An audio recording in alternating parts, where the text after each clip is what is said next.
The future is fantasist. I'm Jess Rothenberg. I'm the author of The Kingdom. It takes place about 75 years in the future at this fantasy theme park where there are formerly extinct species who've been brought back to life, and extreme virtual reality, and the fantasists, who are 7 hybrid android girls who've been created to make dreams come true, until one of them is accused of murder.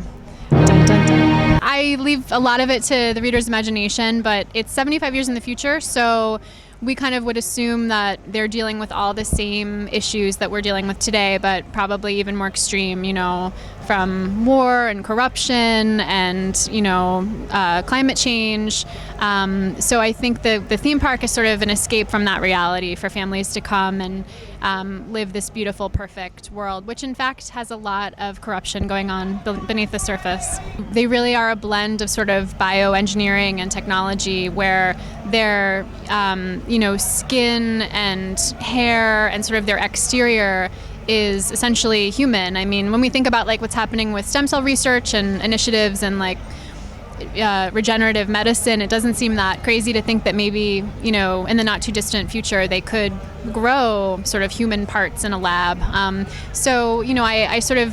see them as on the inside being, very technological, but their programming is so human-like that, and they're so kind of able to mirror humanity that it's just the lines become very blurred.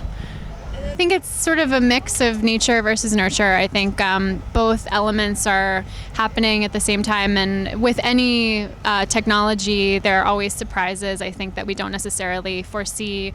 And I think that's what's happening in the kingdom. The technology is so advanced and it's become so intuitive that it has started to kind of glitch, as some are seeing, as with some of the hybrid animals, you're seeing glitches in behavior, violent glitches in some cases. And then with the fantasists, you're seeing, some of that too, both the violent side and also these feelings of, even in Anna's case, is in love, which is totally new and not anything that the programmers ever expected. I'm really interested in sort of the lines between fantasy and reality, and entertainment and violence, and sort of that darker side of human nature, where, you think about the gladiators, and you think about, modern day sort of extreme fighting and, ultimate wrestling, and, where that line kind of blends between entertainment, but this sort of gruesomeness to it. I think in terms of the fantasists,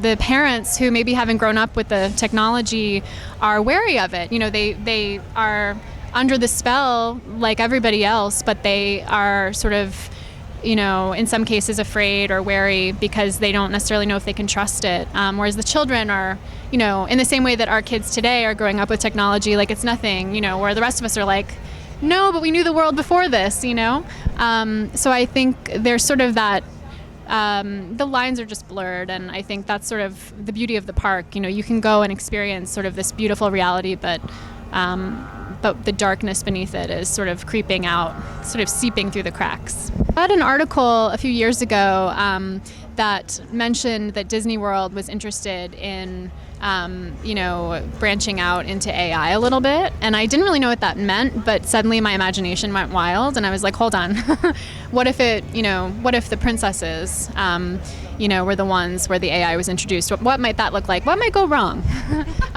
So that's kind of where that came from. But I've always been interested in telling a story at a theme park because there's so much to explore, from the glamorous, glittering, exterior to the real secrets going on behind the scenes.